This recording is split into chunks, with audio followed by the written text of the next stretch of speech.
प्यारे छात्रों और छात्राओं, अगर आप लोग 11th के स्टूडेंट हो और 12th के स्टूडेंट हो तो मैं आपकी जानकारी के लिए बता देना चाहता हूं, अभी मई का महीना चल रहा है और मैक्सिमम जगह पर मतलब रिजल्ट आ चुका है। चाहे वह यूपी बोर्ड हो, चाहे वह सीबीएसई बोर्ड हो, चाहे राजस्थान बोर्ड हो, कोई ना कोई बोर्ड हो, सबका बोर्ड एग्जाम का रिजल्ट आ चुका है और आपका जेई और नीट का परीक्षा भी आपका हो चुका है और नहीं हुआ है तो रिजल्ट उसका आ जाएगा। तो मैं आपसे कहना यह चाहूंगा कि अगर आप 2027 में बोर्ड एग्जाम देने वाले हैं या 2027 में आप नीट की परीक्षा देने वाले हैं या फिर आप लोग 2027 में जेई की परीक्षा देने वाले हैं, कहने का मतलब ये कि अगर आप 11th में हो, अगर आप 12th में हो तो बच्चा इस समय बहुत सपना देखता है। हर एक इंसान जो 11th में होता है, 12th में होता है, वह अपने लाइफ में कुछ बड़ा करने का सपना देखता है। जैसे जिन बच्चों ने साइंस लिया, अगर उन्होंने बायोलॉजी लिया होगा तो मेरे दोस्तों उनका सपना कहीं ना कहीं होगा कि हम आगे चल करके डॉक्टर बनेंगे, हम आगे चल करके डॉक्टर ही बनेंगे। और जिन बच्चों ने मैथ लिया होगा उनका सपना होगा इंजीनियर बनने का।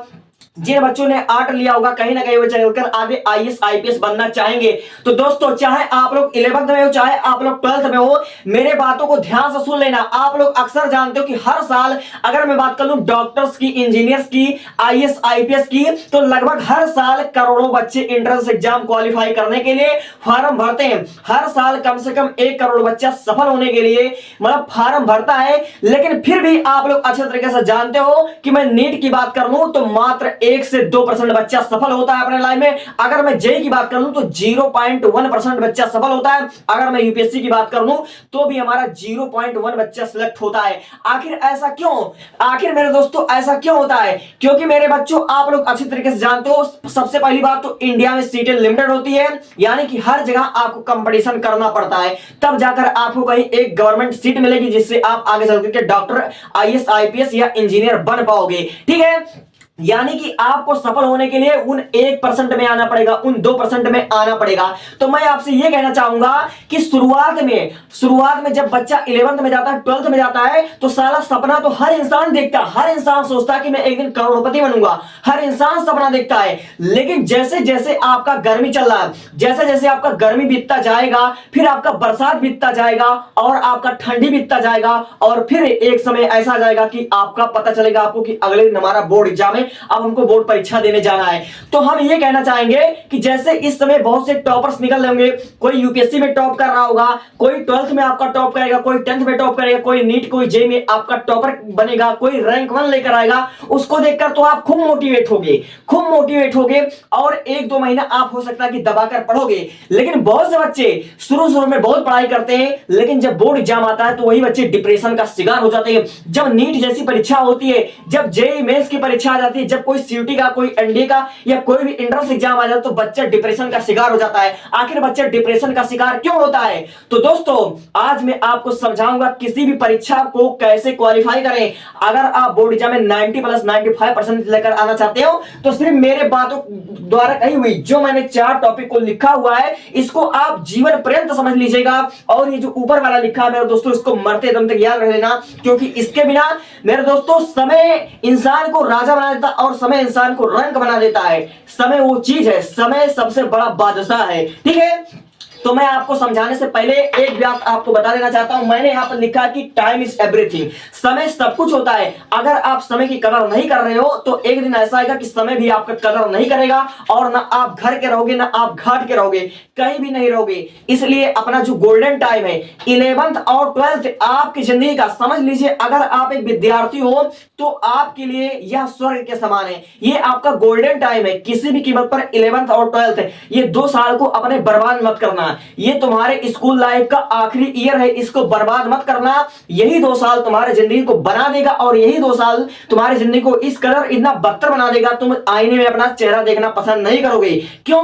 क्योंकि इंडिया में देखा जाए तो जिनके पास स्किल नहीं है, जिनके पास कोई कम्युनिकेशन स्किल नहीं है, वह बेरोजगार की श्रेणी में आते हैं। और मुझे लगता है कि 99% बच्चे बेरोजगार ही होंगे, क्योंकि पहली बात तो सीटें लिमिटेड है, दूसरी बात युवाओं में स्किल की कमी है, कम्युनिकेशन स्किल की कमी है, और तीसरी चीज वह इंसान टाइम की कदर तो करता ही नहीं है, अपना 90% टाइम रील स्क्रॉल करने में व्यतीत कर देता है, कभी भी वह नया चीज सीखना नहीं चाहता है। ठीक है, तो चाहे आपका सपना हो नीट क्रैक करके डॉक्टर बनने का, चाहे आपका सपना हो आईआईटी क्रैक करके इंजीनियर बनने का, चाहे आपका सपना हो कि आप लोग एनडीए क्रैक करके अपने देश की सेवा करो, आप लोग पायलट बनो, चाहे आप लोग फौजी बनो, चाहे आप लोग इंडियन आर्मी ज्वाइन करो, चाहे आप लोग एयरफोर्स में जाओ, कहीं ना कहीं अगर आपका सपना बड़ा है तो आपको पीक लेवल का मेहनत तो करना पड़ेगा।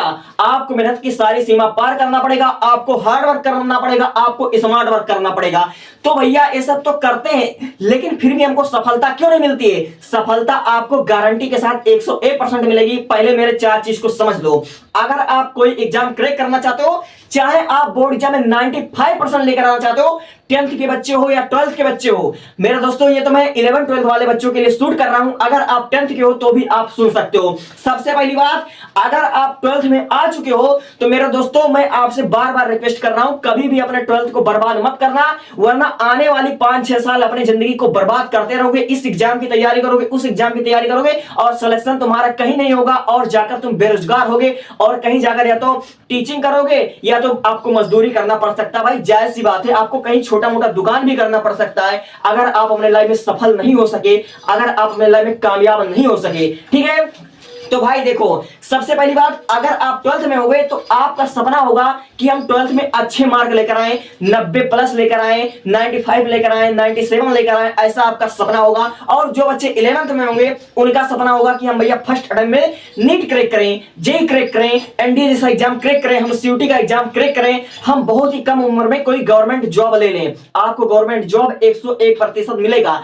तो भैया वीडियो के पहले मैं बता देना चाहता हूं कि टाइम इज एवरीथिंग, समय सब कुछ है और समय से मजाक मत करना, समय के साथ कभी खिलवाड़ मत करना। आज तुम अपने समय को बर्बाद कर दोगे तो समय एक दिन तुम्हें बहुत रुलाएगा। तो मैंने आपको सबसे पहले बता दिया कि समय से मजाक नहीं, समय भगवान है। Time is money, time is everything, time is everything, समय सब कुछ है। इसलिए अपने लाइफ में अगर सफल होना चाहते हो तो सबसे पहले टाइम की वैल्यू समझो, समय की कीमत को समझो, क्योंकि समय कभी भी लौट कर नहीं आएगा, समय कभी भी लौट कर नहीं आएगा। ठीक है, तो भैया तुम अगर 12th में अच्छे प्रतिशत लाना चाहते हो, फर्स्ट अटेम्प्ट में नीट क्रैक करना चाहते हो, जेई क्रैक करना चाहते हो, कोई भी एंट्रेंस एग्जाम क्वालिफाई करके आईएएस आईपीएस ऑफिसर बनना चाहते हो, तो मेरे दोस्तों आप सबसे पहले अपने सिलेबस को समझो। अगर 12th में हो तो आपको पढ़ना क्या है? आपको 5 सब्जेक्ट पढ़ना पड़ता है, फिजिक्स, केमिस्ट्री, बायोलॉजी, या फिर आप मैथ पढ़ोगे, हिंदी इंग्लिश तो आपका कॉमन होता है। ठीक है, अगर आप नीट की तैयारी करोगे तो आपको फिजिक्स, केमिस्ट्री, बायोलॉजी ये तीनों सब्जेक्ट पर बहुत फोकस करना है। अगर आप इंजीनियरिंग की तैयारी करोगे तो आपको मैथ पर, फिजिक्स पर, केमिस्ट्री पर फोकस करना है। यानी कि अपने सिलेबस के अनुसार जो आपका ड्रीम है, जो आपका स्ट्रीम है, उसके हिसाब से आप अपने सिलेबस को समझो कि मुझे पढ़ना क्या है, और अपने सिलेबस के अनुसार दोस्तों आप बेस्ट टीचर का चुनाव करो। आप बेस्ट से बेस्ट टीचर का चुनाव करो। और बेस्ट टीचर का मतलब ये नहीं कि आप लोग बहुत बड़े ब्रांड से पढ़ने लग जाओ। बेस्ट टीचर का मतलब ये कि जिसका पढ़ाया आपको समझ में आए हो, एक ऐसा टीचर जो आपके हिसाब से पढ़ाता हो, जो आपकी कैपेसिटी, आपकी क्षमता, आपका लेवल देखकर आपको पढ़ाता हो। दोस्तों अगर आप लोग पढ़ने में समझ लीजिए थोड़ा कमजोर हो, थोड़ा वीक हो, तो वह एकदम से जीरो से स्टार्ट करता हो, ऐसा टीचर आप सिलेक्ट करो। अपने सिलेबस के अनुसार आप लोग बेस्ट टीचर का सिलेक्शन करो, तभी आप अपने लाइफ में सफल हो जाओगे। क्योंकि कहते हैं ना कि जिसके गुरु बलवान उसका चेला पहलवान। अगर आपका गुरु यानी आपके जो टीचर होंगे वो आपको ऐसा समझाएंगे कि उनकी बात आपको समझ में आ रहा होगा, तो दोस्तों आप लोग अपने लाइफ में डेफिनेटली सफल होगे और गारंटी के साथ सफल होगे। तो पहला बात मैंने आपको बता दिया कि सिलेबस के अनुसार बेस्ट टीचर का चुनाव करो। और ये बातें अगर आपको मजाक लग रही हो तो भैया आप बर्बाद हो चुके हो, आप ही बेरोजगार हो। ठीक है, आप बेरोजगार होने वाले हो। ठीक है, तो मैंने पहला बात अपने बता दिया कि सिलेबस के अनुसार बेस्ट टीचर का चुनाव करो, और यही तुम्हारे की ऑफ सक्सेस, सफलता की चाबी है। क्योंकि तुम्हारा अगर गुरु अच्छा होगा, अगर तुम्हारा टीचर तुमको अच्छे तरीके से ज्ञान देगा, तो तुम अपने लाइफ में सफलता की ओर बढ़ोगे। ठीक है, और दूसरा चीज क्या करना है दोस्तों, आपको डेडिकेशन से काम करना है। बहुत से बच्चे ऐसे होते हैं जो सपना तो देख लेते हैं कि मुझे डॉक्टर बनना है, मुझे इंजीनियर बनना है, मुझे बोर्ड एग्जाम में 95% लेकर आना है, लेकिन जैसे जैसे मौसम बीतता चला जाता है उनका सपना एकदम से बर्बाद होने लगता है। उनको गर्मियां लगने लगती है, उनको सर्दी में मनोरंजन करना होता है, उनको ठंडी में आलस आने लगती है, और एक आलसी इंसान अपने लाइफ में कभी भी सफल नहीं हो सकता है। इसीलिए तुम्हारा जो भी सपना होगा अपने सपने को पाने के लिए मेरे दोस्तों डेडिकेशन से काम करना, डिसिप्लिन से काम करना, पर डे काम करना, कंटिन्यूस काम करना। अगर आप रेगुलर काम करोगे तो ही अपने लाइफ में सफल हो जाओगे और उस चीज में आपका दिल लगेगा, और जहां दिल लगेगा, जहां दिमाग लगेगा, वहां सफलता मिलेगी, गारंटी के साथ मिलेगी। तो दूसरा आपको क्या करना है, डेडिकेशन से काम करना है, डिसिप्लिन से काम करना है। और आपको अगर एग्जाम निकालना है दोस्तों तो आप क्या करना, सेल्फ स्टडी करना। क्योंकि किसी भी आप टॉपर का इंटरव्यू देख लो, वो कहेगा कि मैंने इस ब्रांड से पढ़ाई की थी मगर मैंने सेल्फ स्टडी किया था। बिना सेल्फ स्टडी किए तो यूपीएससी क्रैक नहीं होता है, तो आप बोर्ड एग्जाम कैसे क्रैक कर लोगे। इसलिए दोस्तों आपको सेल्फ स्टडी करना पड़ेगा।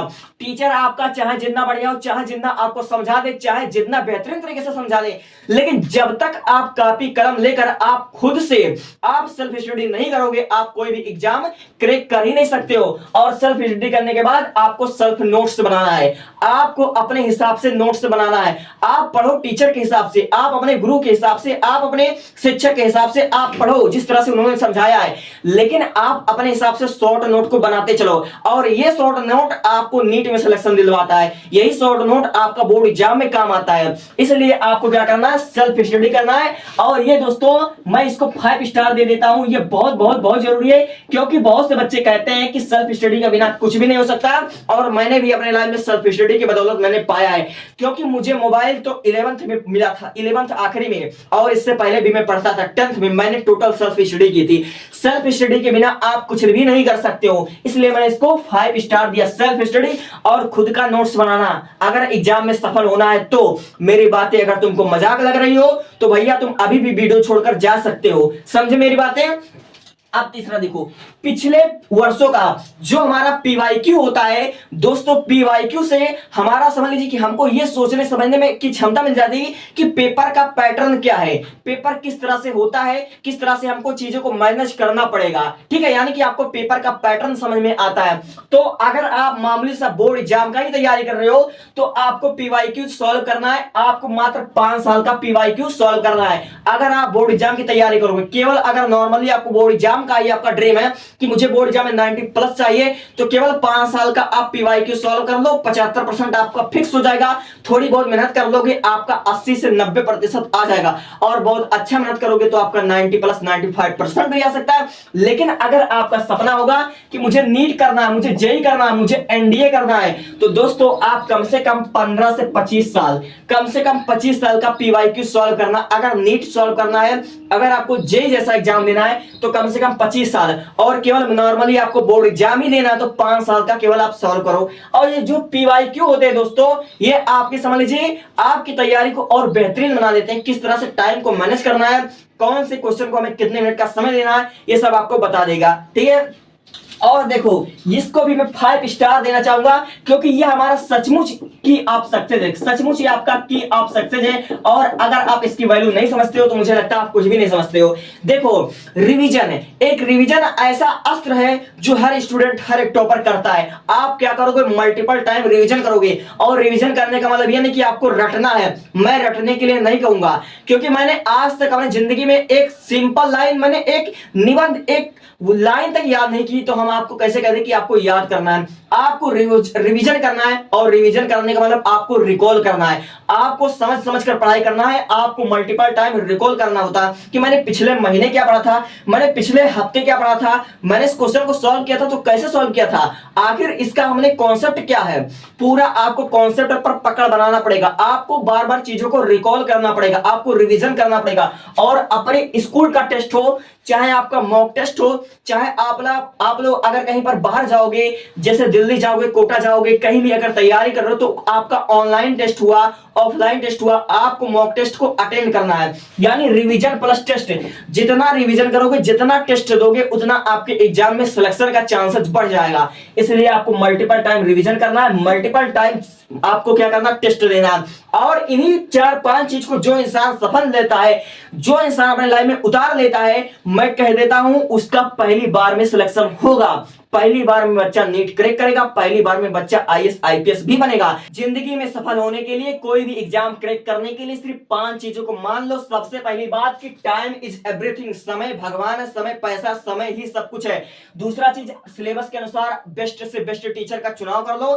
तीसरी चीज, डेडिकेशन से पढ़ाई करना, डिसिप्लिन से पढ़ाई करना, सेल्फ स्टडी करना, सेल्फ नोट्स बनाना। और चौथी चीज, पिछले 5 साल के या 25 साल के आपको पीवाईक्यू सॉल्व करना है। और आखिरी चीज, जितना अच्छा रिवीजन करोगे, जितना टेस्ट दोगे, जितना मॉक टेस्ट दोगे, उतना आप लोग अपने लाइफ में जल्दी सफल होगे। और यही कुल मिलाकर बात है, यही आपका की ऑफ सक्सेस है। Thank you, thanks for watching.